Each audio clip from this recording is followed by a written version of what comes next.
Hello everyone, this is Ravivan Rao. स्वागत करता हूं आप सभी का रैपिड रिवीजन सीरीज के चैप्टर नंबर 7 में, जिसका नाम है अल्टरनेटिंग करंट। यहां से 6 नंबर के क्वेश्चंस पूछे जाते हैं 2025 में। एक एमसीक्यू, एक 2 मार्क का क्वेश्चन और एक 3 मार्क का क्वेश्चन पूछा गया था। 2024 में भी सेम सिनारियो रहा है, लेकिन किसी किसी पेपर सेट में एक केस स्टडी बेस्ड क्वेश्चन भी देखने को मिला है। तो शुरुआत करते हैं, अल्टरनेटिंग करंट क्या होता है। तो कंटिन्यूअसली डायरेक्शन चेंज होना या मैग्नीट्यूड चेंज होना, उसको हम अल्टरनेटिंग करंट बोलते हैं। हमारे सिलेबस में साइनोसॉइडल वेरिएशन दे रखा है, यानी कि ईएमएफ ई नोट साइन ओमेगा टी के फॉर्म में होगा, करंट भी साइन के फॉर्म में होगा। कंटिन्यूअसली साइन के हिसाब से या कोस के हिसाब से इसका वेरिएशन दे रखा है। अब भाई साइनोसॉइडल इक्वेशन को सोल्व करना बहुत डिफिकल्ट हो जाता है, हमें हीट एनर्जी लॉस निकालनी है, कैसे निकालेंगे? तो इसलिए हम मीन वैल्यू या आरएमएस वैल्यू का यूज करते हैं। तो फुल साइकिल के लिए जितना पॉजिटिव उतना नेगेटिव, तो ना कुछ आरएफ, ना कुछ करंट की वैल्यू मिलेगी नेट, ना कुछ ईएमएफ की वैल्यू मिलेगी। लेकिन आधी साइकिल के लिए जब बात करते हैं, तब कुछ इस हिसाब से इस फॉर्मूले का यूज करके मैथ्स की मदद से हम इक्वेशन निकाल सकते हैं, डिराइव कर सकते हैं। 2i note divide by pi या 2e note divide by pi के फॉर्म में। ई नोट और आई नोट क्या है? इस करंट की या ईएमएफ की पिक वैल्यू है। क्या है? मैक्सिमम वैल्यू, जिसको पिक वैल्यू भी कहा जाता है। ओके सर, ये रही उसकी पिक वैल्यू, यहां तक इसकी पिक वैल्यू है। बढ़िया। अब बात आती है आरएमएस वैल्यू की। आरएमएस फुल फॉर्म क्या होता है? Root mean square. मतलब पहले जो भी क्वांटिटी उसका स्क्वायर करो, फिर रूट निकालोगे। तो थर्ड स्टेप में हम उसका पहले स्क्वायर किया, फिर मीन निकाला और फिर उसका रूट निकाला। ये स्टेप्स होते हैं। तो हमें मैथमेटिकल इक्वेशन करने के बाद आरएमएस मिलती है I note divide by root 2 और ई नोट डिवाइड बाय रूट 2 के फॉर्म में हमें ई आरएमएस मिलती है। तो अगर कुछ बोला नहीं हुआ होता है तो ये आरएमएस वैल्यू ही दी गई होती है। जैसे कि 220 वोल्ट, अगर आगे पीछे कुछ नहीं लिखा है तो वो वैल्यू क्या होगी? वो आरएमएस वैल्यू होगी। दिमाग में रखना, क्वेश्चन के लिए बहुत काम की बात ये रहने वाली है। आगे बढ़ते हैं, समझते हैं इसके फेजर्स डायग्राम। यहां से ना न्यूमेरिकल बहुत अच्छे पूछे जाते हैं। तो ये एक तरह से बेस है, ये पूछा अलग से नहीं जाएगा, लेकिन ये बेस है। जैसे कि इक्वेशन दे रखी है ई नोट साइन ओमेगा टी, और जो साइन के पेट में है वो दोनों क्वांटिटी सेम सेम है, इसलिए इसका मतलब कि ये दोनों साथ साथ चल रहे हैं, साथ साथ बढ़ रहे हैं, साथ साथ घट रहे हैं। अगर आई की इक्वेशन में 60 डिग्री आगे है, इसका मतलब कि जहां कहीं घूमते हुए वेक्टर यानी फेजर, तो ये ई नोट से कितना डिग्री आगे होगा? 60 डिग्री आगे होगा। देखो, अगर दे रखा है आई नोट की इक्वेशन में, आई की इक्वेशन में कि 60 डिग्री पीछे है, माइनस साइन, तो इसका मतलब कि ई नोट कुछ जितने भी है उससे पीछे की डायरेक्शन में आई नोट है कितना डिग्री? 60 डिग्री पीछे। समझ में आ रही है बात? ये फेजर्स डायग्राम यानी कि घूमते हुए वेक्टर्स की कहानी थी। इसका यूज करते हैं हम एसी सर्किट्स, जैसे कि प्योर रेजिस्टिव सर्किट हो गई, प्योर कैपेसिटिव सर्किट हो गई, प्योर इंडक्टिव सर्किट हो गई, उसको ड्रॉ करने में। देखें तो देखो, ध्यान से बताते हैं कि प्योरली रेजिस्टिव सर्किट में क्या होता है कि E naught sine omega T और I is equal to I naught sine omega T, ये दोनों साथ साथ बढ़ते हैं, साथ साथ घटते हैं। कोई आई नोट की वैल्यू पूछे तो हम लिखते हैं इसको कि E naught divide by resistance के फॉर्म में होती है। बढ़िया सर। देखो, इसीलिए आई नोट वाला ग्राफ हमने छोटा ड्रॉ किया है। प्योरली कैपेसिटिव सर्किट में भी कुछ ऐसा होता है, लेकिन करंट है वो कुछ 90 डिग्री आगे चलता है, इसलिए करंट 90 डिग्री आगे इक्वेशन में दे रखा है। इसमें पिक वैल्यू करंट की कैसे लिखी जाती है? I naught is equal to E naught divide by capacitive circuit, याद रखना, तो XC लिखेंगे और XC की वैल्यू होती है 1/ओमेगा-C। ऐसे ही कुछ हम कहते हैं प्योरली इंडक्टिव सर्किट में आई नोट कुछ रेजिस्टिव टाइप का लिखते हैं, ई नोट डिवाइड बाय XL के फॉर्म में। XL एक तरह से इंडक्टिव रिएक्टेंस है, एक तरह से रेजिस्टेंस टाइप का ही है। ओके, तो E naught divide by omega L के फॉर्म में इसको लिखते हैं। ओमेगा 2πf होता है, दिमाग में बात ये रखना। इसमें करंट है वो पीछे चलता है, कितना? 90 डिग्री। ये देखना, तीनों ग्राफ है बहुत इंपॉर्टेंट है। इस ग्राफ से बहुत छोटे छोटे लेकिन काम की बातें निकलने वाली है। कैपेसिटर में क्या होता है? करंट आगे चलता है 90 डिग्री। इंडक्टर में क्या होता है? करंट पीछे चलता है 90 डिग्री। बस खत्म, बस खत्म, यही बात थी। ओके, एक क्वेश्चन पूछा गया था 2024 में एमसीक्यू के फॉर्म में कि अगर XC इज इक्वल टू 1/ओमेगा-C दे रखा है, 2πfc दे रखा है, अगर फ्रीक्वेंसी 3 गुना कर दे और कैपेसिटेंस से वो इसका 2 गुना कर दे, तो बताओ कैपेसिटिव रिएक्टेंस पे क्या इफेक्ट आएगा? तो सिंप्लीफाई, मतलब यही फॉर्मूला है 1/ओमेगा-C, या omega is equal to 2πf कर देंगे, तो सिंप्लीफाई करोगे तो आपको x/6 मिल जाएगा। तो इसका सही आंसर बन जाएगा ए। ध्यान में रखना बेटा, क्या ये छोटे छोटे फॉर्मूले आपको याद रहे। बढ़िया। ऐसा ही एक दूसरा क्वेश्चन पूछा गया था 2024 में एमसीक्यू के फॉर्म में कि अगर एक्सेल का ग्राफ कुछ दे रखा है, हालांकि आपको पता है एक्सेल होता क्या है। ये एक्सेल ऐसे लिखते हैं, ठीक है, बड़ा नहीं लिखना है हमें। एक्सेल इज इक्वल टू होता है ओमेगा एल। तो आपको ग्राफ दे रखा है एक्सेल वर्सेस ओमेगा का। अगर हम y is equal to mx plus c से कंपेयर करें तो इसका स्लोप किसके इक्वल हो जाएगा? L इंडक्टेंस के इक्वल हो जाएगा। बढ़िया सर, तो L2 डिवाइड बाय L1 पूछा था या L1 डिवाइड बाय L2 पूछा था, तो L2 इज इक्वल टू, देखो यही इसका स्लोप कंपैरिजन करने के हम पता चलता है कि tan थीटा के फॉर्म में लिखा जाएगा, तो ये tan 60 डिग्री और ये tan 30 डिग्री, दोनों का रेशियो ले लीजिए, आपको मिल जाएगा रेशियो, और वही तो पूछा था 1/3 इसका सही उत्तर बन जाएगा। बहुत बढ़िया। अब एक पार्ट की जो किसी की नजर नहीं पड़ती इस चैप्टर में, और यहां से बहुत अच्छे क्वेश्चन पूछते हैं, जैसे कि कैपेसिटर, ये सारी बात थी एसी के साथ कनेक्ट करने पे। अगर कैपेसिटर को डीसी के साथ कनेक्ट करते ना, तो शुरुआत में धीरे धीरे धीरे कैपेसिटर चार्ज होता है। जब कैपेसिटर फुल्ली चार्ज हो जाएगा ना, तो भाई कैपेसिटर ऐसा कहेगा, मुझे करंट की जरूरत नहीं है, मुझे चार्ज की जरूरत नहीं है, मत बहाओ मेरे में से चार्ज, मत बहाओ मेरे में से करंट। तो कैपेसिटर फुल्ली चार्ज होने के बाद वो सर्किट में करंट फ्लो रोक देता है। इसलिए after some time if it is connected with a DC circuit, capacitor is behave like a open circuit. याद रखना इस बात से, छोटे छोटे लेकिन काम के क्वेश्चन निकलेंगे। जबकि इंडक्टर क्या काम करता है, इंडक्टर अपोज करने का काम करता है लेंज लॉ के हिसाब से। तो अगर बहुत शुरुआत में जैसे ही आपने सर्किट को क्लोज कर दिया, यहां से करंट फ्लो करना शुरू हुआ, तो इंडक्टर एकदम से इतना बड़ा करंट कैसे आ गया, तो वो रेजिस्ट करेगा। तो initially T is equal to 0 पे, टी इज इक्वल टू 0 पे इंडक्टर है वो ओपन सर्किट की तरह बिहेव करता है। धीरे धीरे ये करंट बढ़ा बढ़ा बढ़ा बढ़ा, फिर स्टेडी हो गया। शुरुआत में स्विच ऑन की, करंट बढ़ा, फिर धीरे धीरे ये कांस्टेंट हो गया। तो जब करंट कांस्टेंट हो जाता है, तब इंडक्टर ठीक है, अब तो कोई चेंज ही नहीं है, करंट आ रहा है, जाने दो, तो तब ये इंडक्टर है वो कंडक्टिंग वायर की तरह बिहेव करता है। तो ये एक दूसरे से उल्टे हैं जब डीसी सप्लाई के साथ ज्वाइन किए जाते हैं। यहां से बहुत अच्छे खासे एमसीक्यूज या फिर क्वेश्चन भी बनाए जा सकते हैं तार्किक रूप से, लॉजिकल रूप से। ओके, अब तीनों का कॉम्बिनेशन, प्योर आर समझा, प्योर एल समझा, प्योर सी समझा, तीनों अगर एक साथ दे जाए LCR सर्किट, तब क्या होगा, तो इंडिविजुअली ये वोल्टेज डिवाइड हो जाता है, इंडिविजुअली ये वोल्टेज डिवाइड हो जाता है, VL, VC और ये VR। ओके, तो इसका ग्राफ हमने अच्छे से लिखा है, VL is equal to X IXL होगा, VR IR होता है, और IXC is equal to VC लिख देंगे। ठीक है, सबका हमने II काट दिया, कॉमन है क्योंकि करंट सब में सेम रहेगा, तो रेजिस्टेंस कुछ हिसाब से लिखा जाएगा। अब देखो, या तो XC और XL मरेंगे, एक दूसरे को मारेंगे, XC बड़ा है तो नीचे की ओर ग्राफ जाएगा, कैपेसिटिव रिएक्टेंस कैपेसिटिव डोमिनेट करेगा, और अगर XL बड़ा है तो इंडक्टिव वाला डोमिनेट करेगा। तो जो नेट इंपीडेंस लिखा जाता है ना, इंपीडेंस बोलते हैं इस रेजिस्टेंस को, इस टाइप के रेजिस्टेंस को, तो R² प्लस करके देखना, दोनों में से कोई एक दूसरे को मारेगा तो हम ऐसा लिखेंगे, दोनों में से कोई एक दूसरे को मारेंगे तो हम ऐसा लिखेंगे, प्लस करके XL माइनस XC और उसका होल स्क्वायर। ठीक है, ओके। तीनों के तीनों केस समझ लेते हैं। तो पहले अगर मान लीजिए कि XL बड़ा है, तो ऊपर की ओर XL माइनस XC हो जाएगा, Z लिखा जाएगा, कुछ ऊपर की तरफ आएगा, 5 ऐसे लिखेंगे।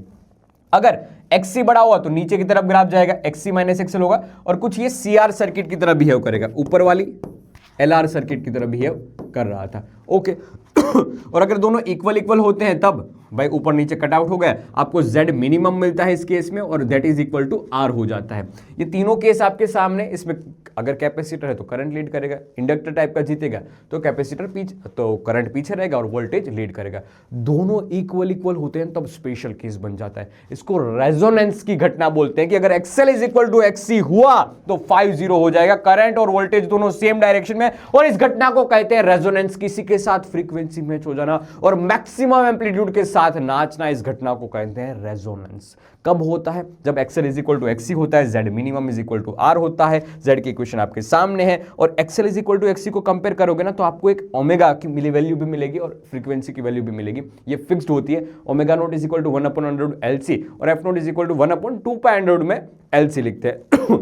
याद रखना, अगर ये फ्रीक्वेंसी होती है या रेजोनेंस फ्रीक्वेंसी की बात करें, तो ये दिमाग में फट से आना चाहिए। यहाँ से MCQ बहुत प्यारे प्यारे पूछते हैं, और कई बार तो पूरा पूछ लेते हैं कि रेजोनेंस समझाइए। जैसे कि ये पूछा था 2023 में कि Z वर्सेस फ्रीक्वेंसी का ग्राफ बताइए और कहाँ पर रेजोनेंस मिलता है वो शो कीजिए। रेजोनेंस कहाँ पर मिलेगा, मिनिमम इंपीडेंस पे मिलेगा, और minimum is equal to R होता है। जैसे जैसे आगे बढ़ोगे वैसे वैसे ये वेरिएशन देता जाएगा। और अगर करंट वर्सेस फ्रीक्वेंसी का ग्राफ हमें चाहिए, तो मैक्सिमम देखो, Z मिनिमम हमने अभी तो लिखा था कि I नोट क्या होता है, I naught is equal to E naught divide by Z होता है। ओके, Z कॉमनली लिख लिया सबका।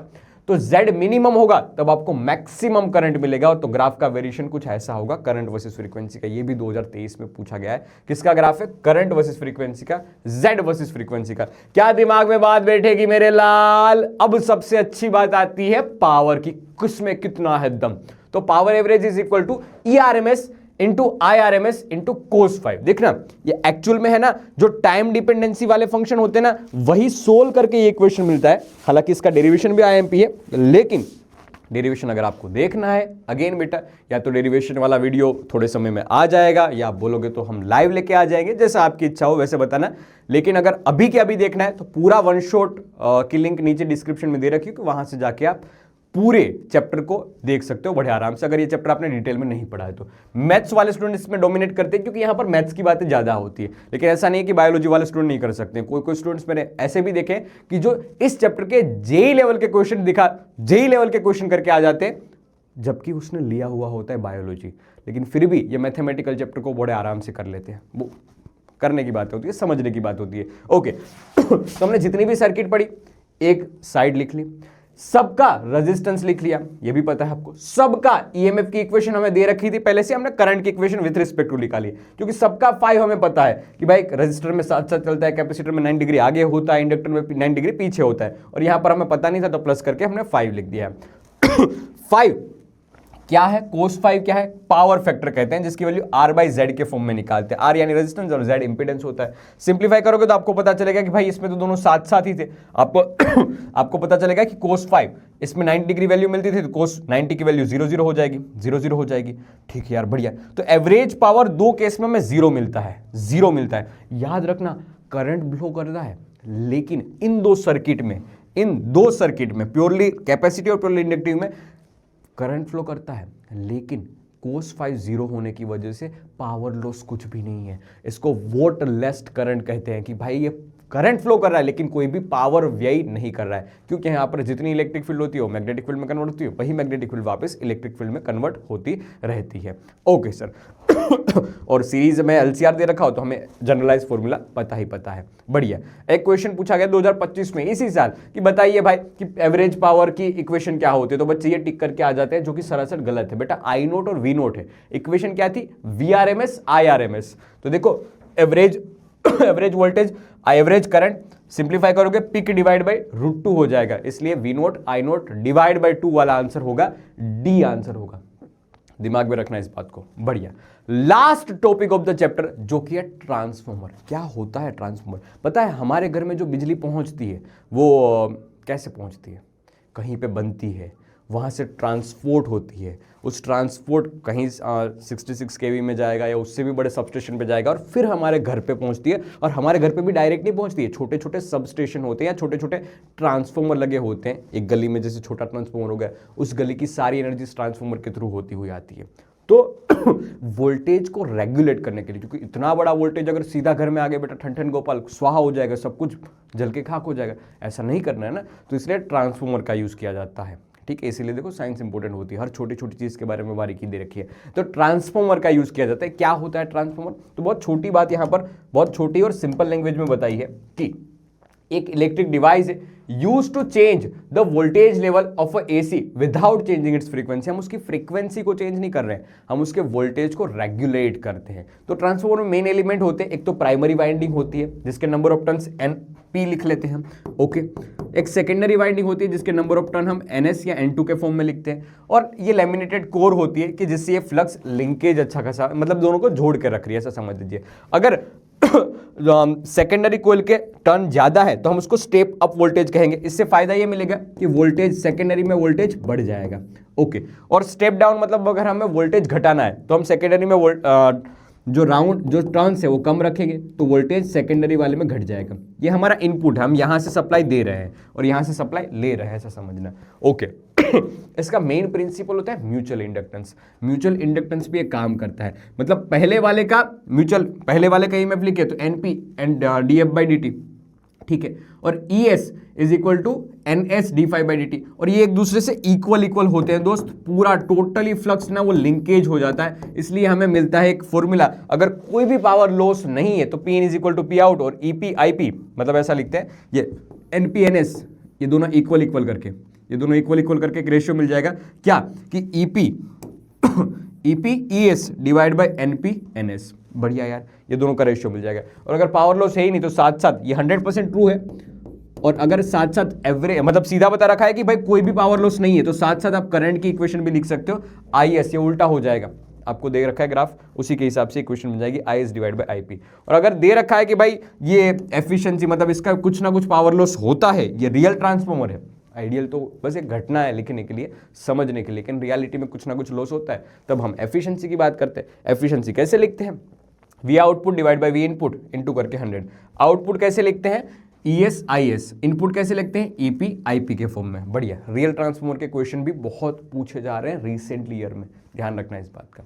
ओके, अब बात आती थी कि भाई लॉस कैसे कैसे होते हैं, तो वाइंडिंग की वजह से लॉस होता है, इसलिए आपको रेजिस्टेंस कम हो रेजिस्टेंस कम होगा तो लॉस कम होगा, वैसे वायर यूज करने चाहिए। हिस्टैरिसीस लॉस, हालांकि मैग्नेटिज्म मैटर में पढ़ाया जाता था कि जितना बड़ा लूप उतना बड़ा एरिया, ये हालांकि टॉपिक हट गया है, तो जितना बड़ा लूप उतना बड़ा एरिया, जितना बड़ा एरिया उतना बड़ा लॉस होता है, तो जितना हो सके उतना ये hysteresis H versus I versus H का करो छोटा रहे हो काम के, और सॉफ्ट आयरन कोर के लिए बहुत कम मिलता है, तो इसलिए हम हिस्टैरिसीस लूप मतलब ये लॉस अवॉइड करने के लिए हम सॉफ्ट आयरन कोर का मटेरियल यूज करते हैं बीच में फिल करने के लिए।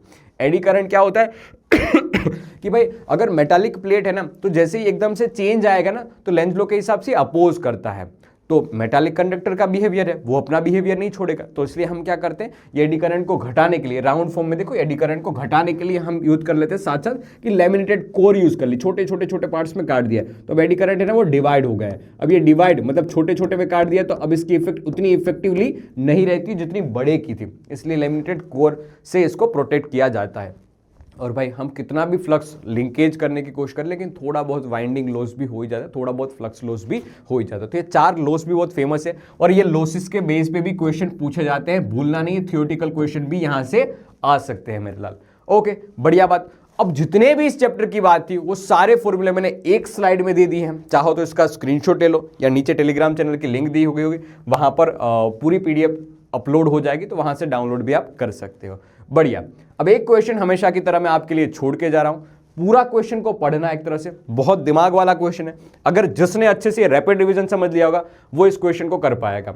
और अगर हाँ ये चैप्टर आपने पहले से पढ़ा ही नहीं है तो आप डिटेल में इसका वन शॉट यूज कर सकते हो, वहां से आपको 100% कंसेप्चुअल क्लियरिटी मिल जाएगी। तो दैट्स इट फॉर टुडे, मिलेंगे एक अगले चैप्टर के साथ नई नई बातों के साथ, तब तक के लिए बेटा टाटा बाय बाय, पढ़ाई करते रहिए, आगे बढ़िए।